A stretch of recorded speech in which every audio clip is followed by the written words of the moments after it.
What is happening, guys? This is Mr. Collier. Welcome back to the library. I just wanted to take a quick couple of minutes to go over this Pathfinder for your Spanish project. This will be very fast because this is pretty simple. I know you guys are already watching this video, so you probably already know where everything is. I'm going to go at it my usual way from library.maris.com.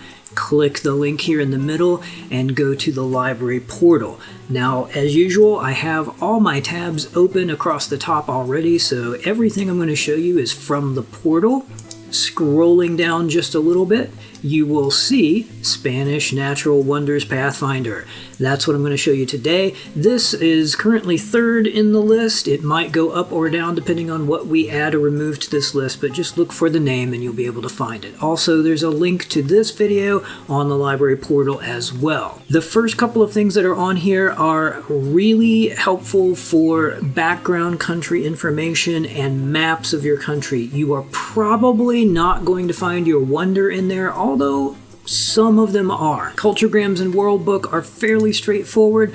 You do have to log in, but the passwords are right there on the Pathfinder.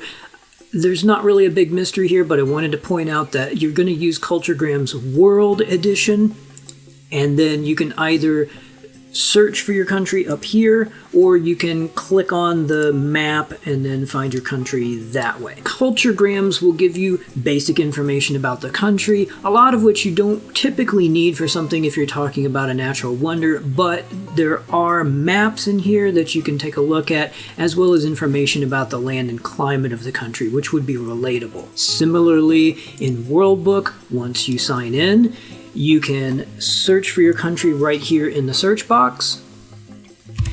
And once the results come up, choose the article about your country from there. World Book will be very useful with pictures of your country, maps, and geographical information in the section about geography down here. That's the basics on those two databases. There are several places you can look online for information about different natural wonders. If you're using Google, obviously that's useful for finding an official website, which will probably be in Spanish. There are a lot of websites out there on the web that just sell tour packages, and they're not going to be very helpful at all. I'll show you something more about that in just a second. These sites that I have listed here are all fairly straightforward. Not every one of the wonders is in every one of these sites, but your wonder will be in at least one of these sites. So if you don't find it in the first one, check the second one, and so on and so on. They're all fairly straightforward, except for Atlas Obscura, because the search is up here in the corner. And then when you type in your search, what you want to do is look for matches in here. I haven't actually clicked the search button yet, and I found my match. If you do forget and you click search before you check this box down here, what you'll find is that there are no results that match what you put in. Don't panic, just click right up here where it says search keyword and then whatever you typed in. That will change the results to match what you've put in here. Again, some of the wonders are not in here in Atlas Obscura, but that's okay. Just go to the next site if you need to. I found that Atlas Obscura will give you quite a bit of information, probably more than you need for this project. The other sites are fairly straightforward. The search boxes are either the little search magnifying glass in the corner or something very obviously right in the middle of the page like this, or up in the top. It's pretty easy to find if you just look around a little bit for it.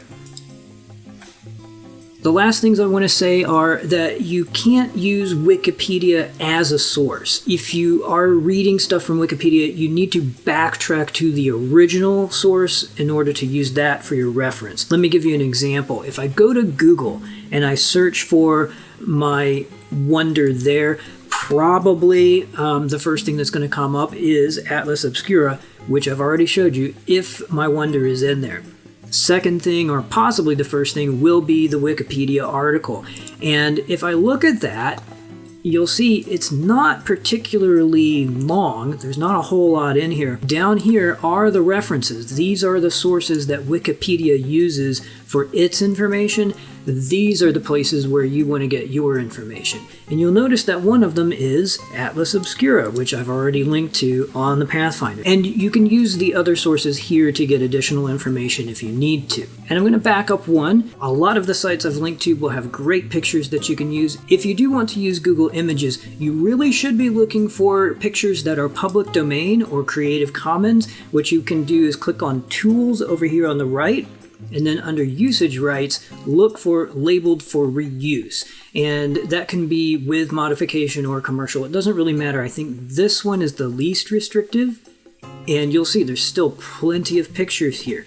Things that come from Wikimedia, Wikimedia with an M, not Wikipedia with a P, are all labeled for public domain use. So you're welcome to use those. I will say that any pictures that you get, you do need to put a caption under them to say where you found them. So if you use this picture here, underneath it in your PowerPoint, make sure to put a little caption that says whoever the photographer's name is and that it came from Wikimedia Commons. And like I said, that is it. Pretty simple. If you have questions, you can email me at any time. You can try me on my Google Meet. I'm there most of the school day. And that's it from me today. You guys stay healthy, and I will talk to you later.